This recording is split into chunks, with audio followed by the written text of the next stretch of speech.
여러분 반갑습니다. 또 이렇게 온라인으로 여러분을 만나게 되었습니다. 다음 주까지 온라인으로 호산나 교회는 정부 방역 지침에 따라서 비대면 예배로 드립니다. 그래서 너무 아쉽고 너무 보고 싶고 또 너무 만나고 싶지만 그때까지 함께 각자의 자리에서 우리 하나님께 예배 드렸으면 좋겠습니다. 이 시간에 잠깐 목사님이 기도하겠습니다. 하나님 아버지 감사합니다. 예배 드릴 수 있어서 얼마나 감사한지요. 그것이 비록 영상이고 또 우리가 함께 모여서 드리지 못하지만 우리가 있는 그곳이 하나님께 예배 드리는 예배당이 되게 하시고 우리가 그곳에서 드리는 기도와 그곳에서 드리는 찬양이 하나님께 신령과 진정으로 올려드리는 산 제사가 되게 하여 주시옵소서. 감사드리며 예수 그리스도 이름으로 기도하옵나이다. 아멘. 우리 이 시간 함께 찬양하면서 하나님께 나아가도록 하겠습니다.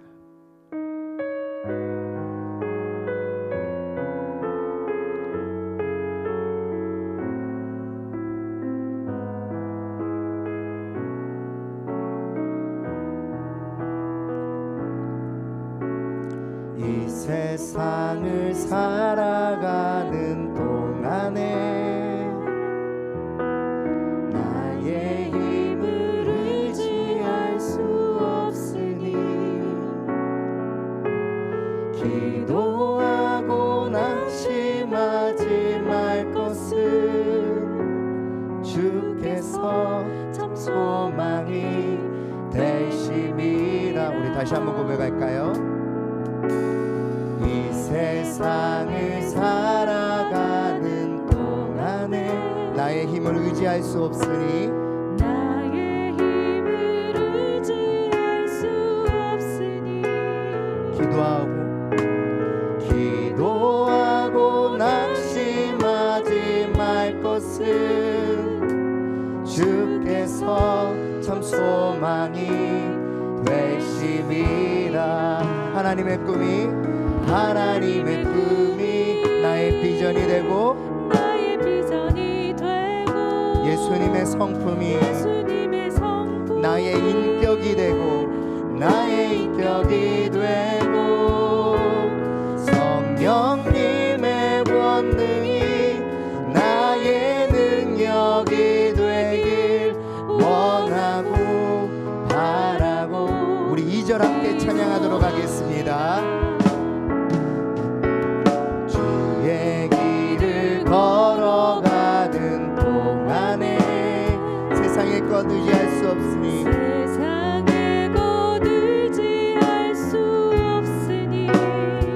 기도하며 감사하고 낙심하지 말 것은 주께서 참 기쁨이 되시리라. 하나님의 꿈이 나의 비전이 되고 예수님의 성품이 나의 인격이 되고 성령님의 권능이 나의 능력이 되길 원하고 바라고 기도. 하나님의 꿈이 나의 비전이 되고 예수님의 성 나의 인격이 되고 성령님의 권능이 나의 능력이 되길 원하고 바라고 기도합니다. 우리 시간 함께 기도하겠습니다. 우리가 주님의 길을 걸어가는 동안에 낙심하지 말 것은 우리가 그 길을 걸어가는 동안 우리를 붙드시는 그 하나님의 신실하심이 있기 때문입니다. 우리 이 시간 함께 기도할 때 하나님 이 예배를 통해서 하나님의 그 신실하심을 발견하는 예배가 되게 하여 주시옵소서. 하나님께 붙들린 삶을 살겠다고 고백하고 결단하는 예배가 되게 하여 주시옵소서. 우리 시간 함께 기도하며 나가겠습니다. 아버지 하나님 감사합니다. 하나님은 은혜를 더하여 주시옵소서. 하나님의 신실하심을 발견하는 예배가 되게 하여 주시옵소서. 하나님께 나아가는 예배가 되게 하여 주시옵소서. 하나님의 꿈이 나의 비전이 되고 예수 그리스도의 성품이 나의 인격이 되며 성령님의 권능이 나의 능력이 되는 그런 인생, 그런 삶, 그런 신앙생활을 할 수 있는 호사나기의 중동 친구들 되게 하여 주시옵소서. 우리 하시옵소서. 하나님 은혜를 더하여 주십시오.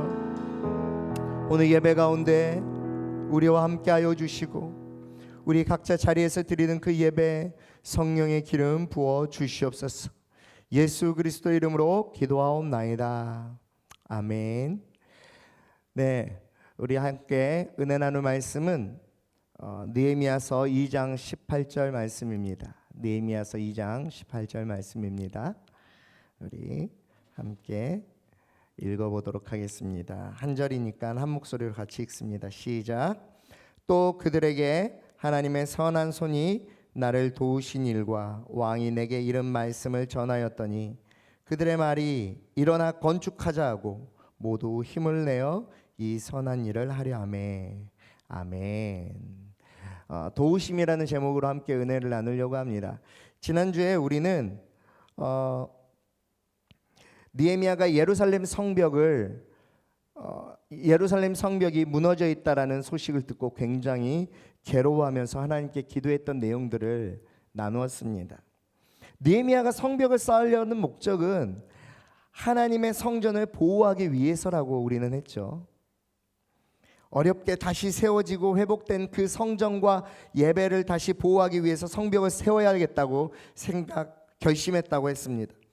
단순히 느헤미야가 성전과 예배를 지키려고 하는 것은 어떤 건물을 지키려고 하는 것이나 또는 어떤 문화나 어떤 전통과 생활을 지키려고 한 것이 아니라 하나님의 백성으로서 믿음과 신앙을 다시 회복해야겠다는 어떤 아주 중요한 사명을 감당하기 위함입니다. 그래서 우리도 느헤미야처럼 우리의 믿음과 신앙, 어렵고 힘들지만 함께 모여서 예배드리지 못하는 이 상황 속에서 우리의 믿음을 지킬 수 있는 성벽의 상태를 확인해 봐야 한다고 우리는 나누었습니다. 지금 나를 보호하고 있는 성벽의 상태를 확인하고 보수하는 일이 얼마나 중요하고 얼마나 귀한 일인지를 기억해야 한다고 지난주에 목사님은 설교를 나누었습니다. 지난주는 느헤미야 1장을 살펴보았죠. 괴로움 속에서 느헤미야는 하나님께 간절히 기도했습니다. 그리고 그렇게 넉 달이 지났습니다. 여러분 특별히 무대를 준비했습니다. 어때요? 나름대로 예루살렘에 무너져 있는 성벽의 모습을 좀 만들어 봤습니다. 저는 이제 앞으로 이 성벽이 조금씩 세워져 가는 것을 여러분들과 함께 보려고 해요. 그래서 여러분들 자세히 살펴보면 조금씩 정리가 되는 모습들을 보게 될 겁니다. 느헤미야 2장을 다 읽어보았죠? 읽어보았으리라 믿습니다. 꼭 읽어야 합니다. 왜냐하면 성경에서 역사서는 굉장히 어렵거든요. 그래서 이야기의 흐름을 이해하기 위해서는, 그리고 목사님의 짧은 설교를 원한다면 여러분들이 미리 꼭 성경을 읽어와야 합니다. 만약 그렇게 하지 않으면 목사님이 여러분에게 배경 설명도 해야 되고 또 이것저것 다 이야기해야 되기 때문에 설교가 길어져요. 설교가 길어지면 여러분의 시청 지속 시간이 더 짧아집니다. 그러니까 꼭 해당하는 느헤미야서를 읽어오시길 바랍니다. 다음 주는 3장을 읽어오면 됩니다. 느헤미야 2장에서는 본격적으로 이제 느헤미야의 행보를 보여줍니다. 왕에게 허락받고 협조 공문을 받아서 예루살렘으로 간 느헤미야가 드디어 사명을 감당하는 이야기들이 쭉 이어지고 있어요. 2장을 읽어본 친구들은 알겠지만 2장의 큰 주제는 바로 하나님의 선한 도우심입니다. 정말 하나님께서 느헤미야를 도와주세요.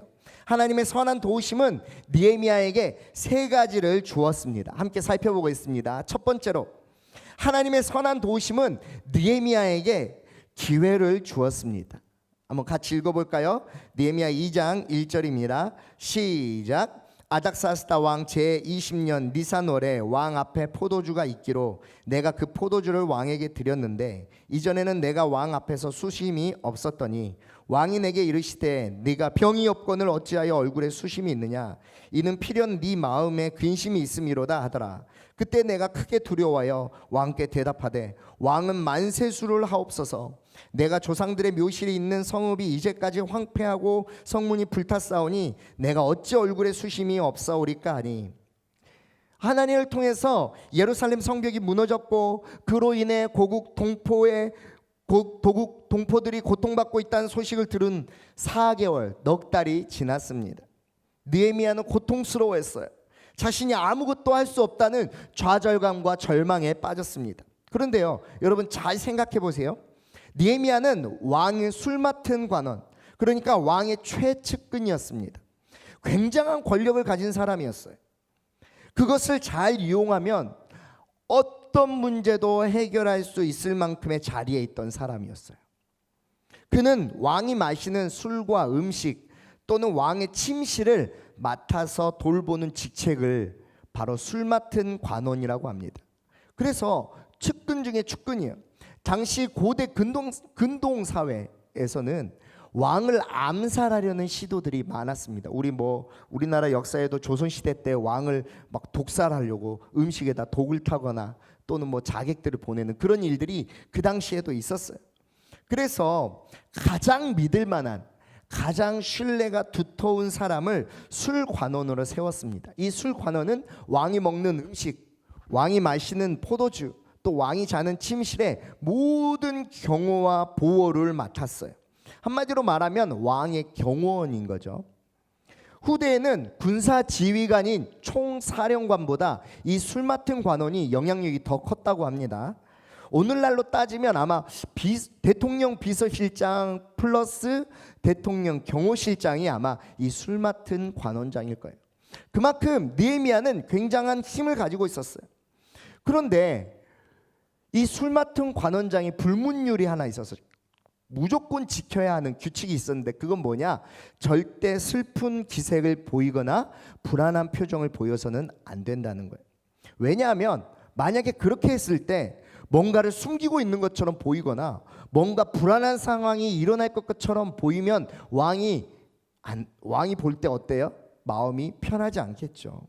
그래서 이렇게 슬픈 얼굴을 보이거나 불안한 모습을 보이면 이 술 맡은 관원장은 바로 사형에 처했습니다. 사형. 생각해 보세요. 왕의 가장 가까이에 있는 안전을 책임지는 경호원 중에 경호원이 막 얼굴이 안 좋아. 뭔가 불편해 보여. 뭔가 불안해 보이고 막 안절부절 못하고 음식과 술을 줘도 폐하 음식이 나왔습니다. 맛있게 드십시오. 이렇게 주면 여러분 그 왕이 얼마나 마음이 불편하겠습니까? 이야 폐하 오늘 찜닭 기가 막히게 나왔습니다. 제가 먹어봤는데요 진짜 너무 맛있어요. 드셔보세요. 이렇게 해도 먹을까 말까인데 오늘 폐하 오늘 미역국이 잘 나왔습니다. 한번 드셔보십시오. 이렇게 하면 왕이 찝찝해서 먹겠어요? 안 먹겠어요? 안 먹죠. 그러면 바로 즉각으로 사형인 거예요. 그런데 느헤미야가요 그 죽을 짓을 했어요. 표정이 안 좋은 거예요. 그래서 왕이요 직접 물어봅니다. 그도 그럴 것이 넉 달 동안 금식하면서 하나님께 괴로움과 절망으로 간절히 기도했기 때문에 잘 자지도 못했기 때문에 느헤미야의 얼굴이 수척해지고 몸이 눈에 띄게 쇠약해져 있지 않았겠습니까? 왕이 직접 느헤미야에게 물어봅니다. 넌 아픈 데가 없는 줄 내가 아는데 너 표정이 왜 그러냐? 왜 그렇게 걱정 근심이 많아 보이냐? 그랬더니 느헤미야가 왕에게 이야기합니다. 폐하, 나의 조국, 나의 부모님의 나라인 예루살렘이 성벽이 무너졌습니다. 성문이 불타버렸어요. 그 소식을 듣고 제가 마음이 너무 아파 너무 괴로웠습니다. 그래서 정말 죽을 죄를 지었지만 제가 몸이 안 좋습니다. 이야기하는 거죠. 결국 왕은 느헤미야가 원하는 대로 성벽을 다시 쌓도록 허락해 줍니다. 그런데 여기서 가장 중요한 사실을 우리가 확인하고 기억해야 됩니다. 오해하지 말아야 될 게 이 부분을 읽게 되면 행여나 우리는 이렇게 생각합니다. 이야, 느헤미야가 참 열심히 살았구나. 왕에게도 인정받을 정도로 일도 열심히 성실히 했고 또 실력도 좋구나. 나도 느헤미야처럼 그런 사람이 돼야지. 나도 훌륭한 사람, 멋진 사람, 성실한 사람, 권력자에게 인정받을 정도로 실력 있는 사람이 돼야지 라고 생각하면 안 된다는 거예요. 물론 느헤미야는 열심히 최선을 다해서 왕을 섬겼어요. 그러니까 포로 출신이지만 최측근으로 올라갈 수 있었죠. 그런데요, 예루살렘 성벽을 다시 짓도록 허락해 주는 것, 그것도 왕이 허락만 하는 것이 아니라 성벽을 다시 짓는데 반대하던 대적자들에게 야, 이 느헤미야가 성벽을 짓는데 방해하지 말아라 라는 공문도 보내주고, 또 산림 감독, 나무를 감독하고 있는 그 사람에게 또 서류를 보내줘서 야, 느헤미야가 성벽을 다시 쌓는데 나무가 필요하면 언제든지 제공해 줘라 라는 공문까지 준 것은 느헤미야의 어떤 잘남이나 어떤 훌륭함이나 어떤 실력과 능력 때문에 얻어진 것이 절대 아니라는 거예요. 왜요? 그 왕이 어떤 왕인지 아세요? 바로 그 성벽 공사를 중단하게 했던 아닥사스다 왕입니다. 아닥사스다 왕이 본인이 직접 에스라가 성벽을 쌓을 때 그 성벽을 쌓지 못하게 했어요. 처음에 자신이 성벽을 쌓지 못하도록 금지령을 내렸던 왕이 다시 말을 번복해서 허락해 준다는 것은 불가능한 일이에요. 왜냐? 자신이 내린 왕의 말은 곧 법인데 그 법을 자신이 번복해서 바꾼다는 것은 자신의 어떤 연약함이나 부족함을 인정하게 되는 거잖아요. 그런데 왕이 그렇게 했다니까요. 자신이 내렸던 명령을 번복하는 것은 자신의 명예와 자신의 영광을 까먹는 일입니다. 그런데도 이 아닥사스다 왕이 자신이 예전에 했던 그 성전 중단 명령을 바꿔서 느헤미야에게 허락해 준 것은 하나님의 선한 도우심이 아니면 절대 불가능한 일이라는 거예요. 하나님은 불가능한 일을 가능케 하시는 분이십니다. 하나님은 사막에 길을 만드시는 분이시고, 하나님은 바다를 갈라서 하나님의 백성들을 구원하시는 분이세요. 그렇게 일하시는 분입니다. 사랑하는 중동부 여러분, 느헤미야는 하나님의 도우심을 간절히 구하는 사람이었어요. 느헤미야는 내 힘으로 할 수 없다고 인정했던 사람입니다. 느헤미야는 한 번도 자신이 잘난 사람이라고 생각해 본 적이 없었던 사람이에요. 그는 언제나 하나님의 도우심을 구하며 하루하루를 살았던 사람입니다. 하나님이 언제 다시 나를 고향 조국으로 돌려보내 주실까 기대했던 사람이 바로 느헤미야예요. 조국인 예루살렘의 소식을 들었을 때 아프고 괴로운 마음을 가지고 있었지만 그는 절대 자신의 힘과 권력과 능력으로 움직이지 않았어요. 그냥 하나님 앞에 엎드려 기도하며 하나님께 도우심을 구했습니다. 하나님이 주실 기회를 기다렸어요. 분명히 하나님께서 좋은 기회, 좋은 때를 주실 것이라고 확신하고 기다렸습니다. 그렇게 기다렸던 시간이 4개월, 넉 달이에요. 하나님은 그렇게 기도하며 기다리는 사람에게 기회를 주심으로 응답해 주십니다. 그리고 그것이 느헤미야처럼 우리가 기도하며 기다려야 하는 이유입니다. 우리의 힘과 노력으로 할 수 없는 일이 있어요. 나의 부족함을, 나의 연약함을 인정하는 것이 믿음의 시작입니다. 나의 한계, 나의 연약함, 나의 부족함을 발견하고 내 힘과 능력으로 살 수 없음을 고백하고 나의 능력보다 크신 하나님의 도우심을 구할 때 하나님께서 저와 여러분에게 기회를 주십니다. 느헤미야처럼 우리가 기대하며 기도하고 하나님의 도우심을 간절히 구하는, 그래서 하나님이 주시는 기회를 경험하는 은혜가 있기를 주님의 이름으로 축복합니다. 두 번째로 하나님의 선한 도우심은요, 느헤미야에게 동역자를 주셨습니다. 함께 읽어보겠습니다. 2장 17절입니다. 시작. 후에 그들에게 이르기를 우리가 당한 곤경은 너희도 보고 있는 바라. 예루살렘이 황폐하고 성문이 불탔으니 자 예루살렘 성을 건축하여 다시 수치를 당하지 말자 하고 또 그들에게 하나님의 손이 나를 도우신 일과 왕이 내게 이른 말씀을 전하였더니 그들의 말이 일어나 건축하자 하고 모두 힘을 내어 이 선한 일을 하려 하매. 아멘. 느헤미야는 예루살렘에 도착해서 혼자 밤중에 성을 둘러봅니다. 아마 이 앞에 있는 것처럼 이렇게 엉망진창으로 무너져 있는 성벽이었을 거예요. 다른 관리들이나 사람들에게 말하지 않고 밤에 몰래 성벽을 둘러봅니다. 왜 그렇게 했냐? 미리 말을 하면 부정적인 생각들을, 부정적인 이미지들을 사람들에게 알리게 될까봐 조심하였다는 거예요. 이렇게 다 성벽을 둘러본 느헤미야는 사람들을 광장으로 불러 모았습니다. 그리고 이렇게 말합니다. 우리의 상황을 보십시오. 우리의 형편을 보십시오. 언제까지 이렇게 고통스럽게 살겠습니까? 언제까지 이렇게 황폐하고 무너진 성벽 안에서 사시겠습니까? 우리는 무엇이 문제인지 잘 알고 있습니다. 여러분 스스로도 어떻게 해야 되는지 그 해답도 잘 알고 있습니다. 하지만 그렇게 하기 힘들다면, 혼자 그 일을 하지 못한다면 우리가 함께 해봅시다. 우리 같이 합시다. 제가 돕겠습니다.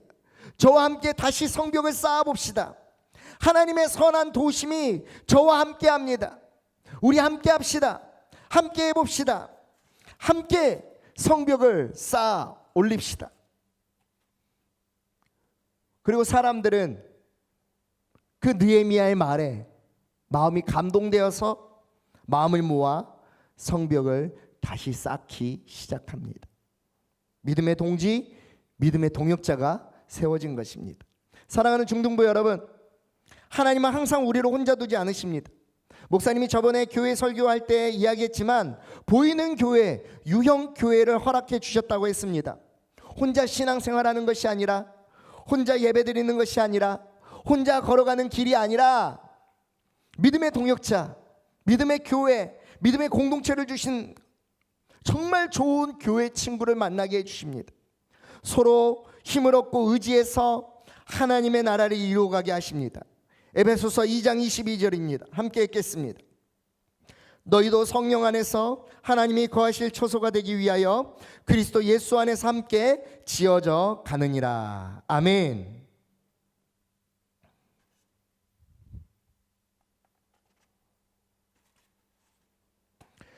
성벽을 다시 쌓는 일, 성벽을 다시 짓는 일, 그것은 우리가 함께 세워져 가는 것이에요.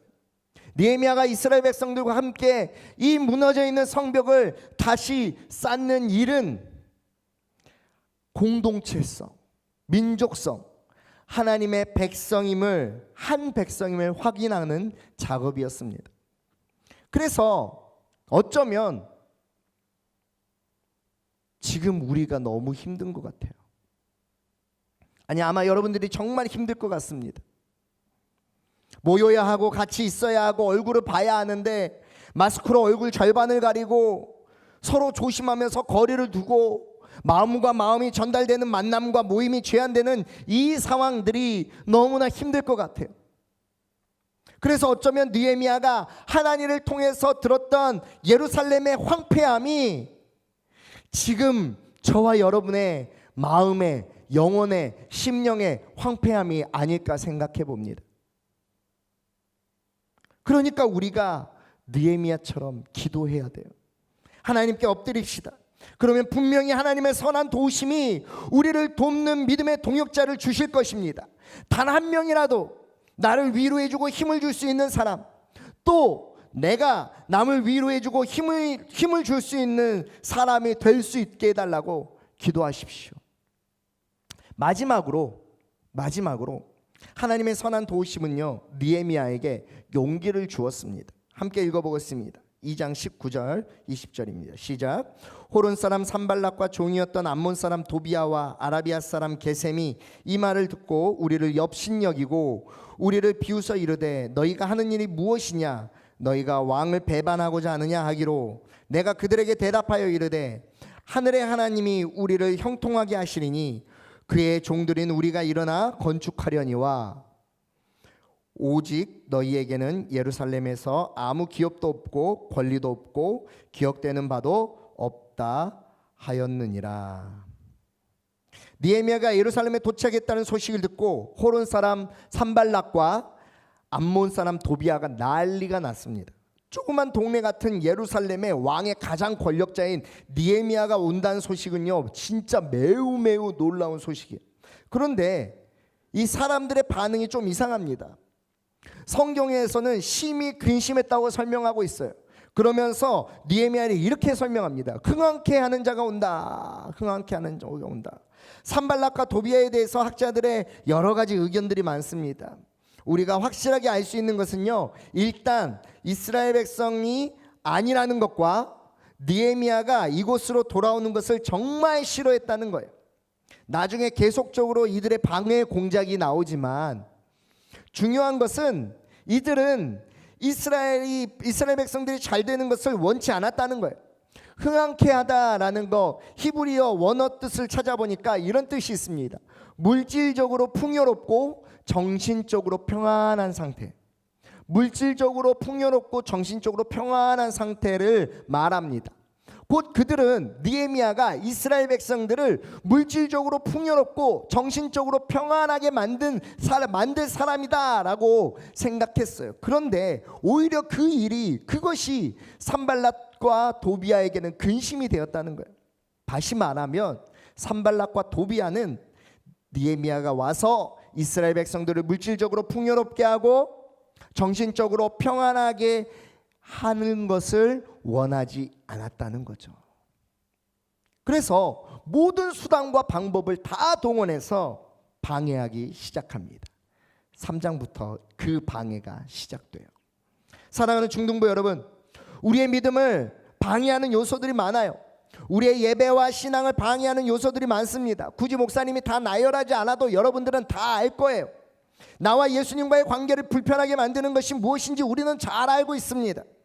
다만 그것을 물리칠, 그것을 무시할 용기가 우리에게 부족해요. 힘에 부치고 내 힘과 능력으로는 그 유혹들을 깨칠 수가 없다라는 것을 우리는 인정해야 됩니다. 회개는요, 적극적 행동이라고 목사님이 이야기했죠. 감정적으로 슬퍼지고 미안해지고를 떠나서 적극적으로 움직이고 벗어나고 돌아서야 됩니다. 그게 회개예요. 그리고 그 회개는요, 용기가 필요합니다. 어떤 용기가 필요할까요? 그것은 방해에 대한 용기예요.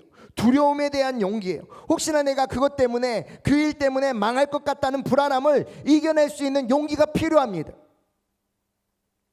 예배를 방해하는 모든 것들을 물리칠 용기가 필요해요. 나의 믿음과 신앙을 방해할 모든 것들을 물리칠 용기가 필요하다는 겁니다. 산발락과 도비아와 게셈은 느헤미야의 약점을 잡아서 공격합니다. 그래서 느헤미야에게 성벽을 쌓는 일은 왕을 배신하는 일이라고 말해요. 왜 느헤미야에게 그것이 약점일까요? 느헤미야는 왕에 대한 충성심이 굉장히 높았습니다. 왕도 느헤미야에 대한 신뢰가 두터웠어요. 그런데 혹시나 이런 거짓 모함이 느헤미야 왕에게 오해를 불러일으켜서 에스라 때처럼 성벽을 짓는 것을 중단할 수 있게 만들까봐, 또 그렇게 할 수 있을까봐 산발락과 도비아와 게셈은 느헤미야에게 네가 성벽을 다시 쌓는 일은 왕을 배반하는 일이다 라고 공격합니다. 느헤미야의 두려움과 불안함을 공격하는 것이죠. 그러나 예상과 다르게 느헤미야는 두려워하지 않았어요. 왜냐하면 이미 하나님의 선한 도우심으로 인해 용기를 얻었기 때문입니다. 이렇게 말합니다. 하나님이 우리 민족을 형통하게 하실 겁니다. 우리가 우리의 믿음과 신앙을 지키기 위해서 성벽을 쌓는 것인데 그것이 당신들이랑 무슨 상관이 있습니까? 당신들이 이스라엘의 기업을 얻을 자도 아니고 우리와 아무 상관없는 자들 아닙니까? 당신들이 그동안 예루살렘에서 얻었던 수많은 이익들이 있었다면 이제는 더 이상 그 이익을 얻지 못할 것입니다. 이제 더 이상 여러분들은 여러분의 욕심을 채울 수 없을 겁니다. 느헤미야는 자신을 두렵고 불안하게 만들려는 대적들의 거짓 선동에 용감하게 대처합니다. 그리고 그 모습을 본 믿음의 동역자들에게 놀라운 힘과 응원이 되었습니다. 이것은 느헤미야의 능력이 아니라 하나님의 선한 도우심으로 얻게 되는 용기로부터 나온 것입니다. 말씀을 마무리하겠습니다. 사랑하는 중등부 여러분, 하나님의 선한 도우심이 정말 필요한 시기를 지나가고 있는 것 같습니다. 지금의 상황을 보십시오. 이번 주가 마지막인 줄 알았는데 아니요, 다음 주까지도 우리는 온라인으로 예배드립니다. 아니요, 더 언제 다시 만날지 이제는 잘 모르겠어요. 아무것도 하지 못합니다. 그런데요, 더 중요한 것은 이럴 때 여러분들에게 또 우리가 신앙생활 열심히 할 수 있는 어떤 프로그램이나 어떤 시스템이 아직 덜 준비되어 있다는 거예요. 이제 하려니까 많이 힘에 부치는 건 사실입니다. 영상을 편집해 보려고 몇 번을 찾아가고 몇 번을 물어보고 몇 번을 찾아보았습니다.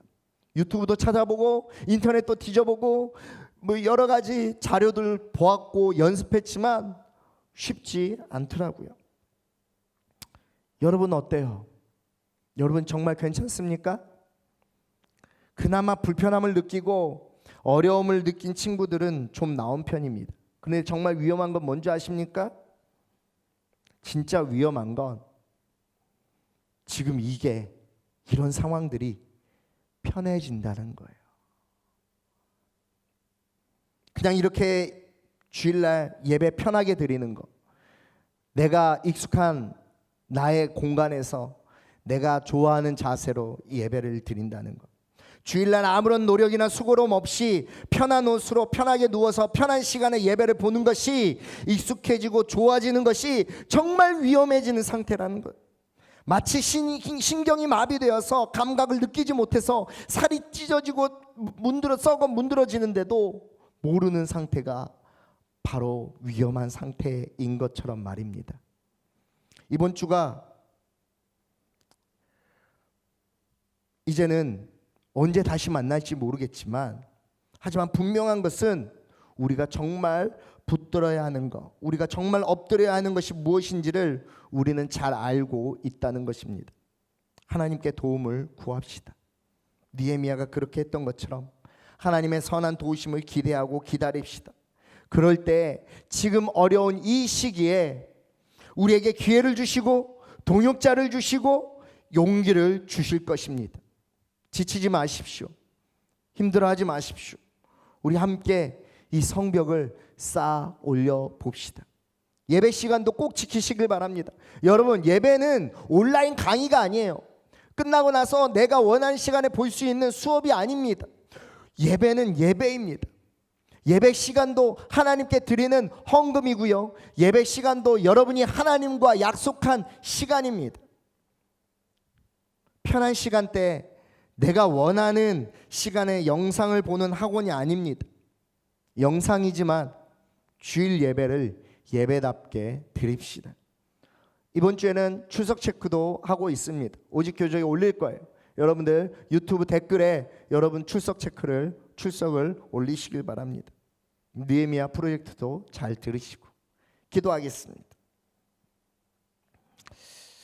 하나님 아버지, 어려운 시기를 지나가고 있지만 넉 달 동안 근심 속에서 하나님께 엎드려 기도했던 느헤미야가 하나님의 선한 도우심으로 기회를 얻고 동역자를 얻고 용기를 얻었던 것처럼 이 시기에 하나님께 엎드려 나의 능력과 부족함을 인정하고 하나님의 도우심을 구하는 우리 중등부 친구들이 이 어려운 시기에 하나님으로부터 기회를 얻고 하나님으로부터 귀한 동역자를 얻고 하나님으로부터 정말로 담대한 용기를 얻을 수 있는 귀한 우리 중등부 친구들 되게 하여 주시옵소서.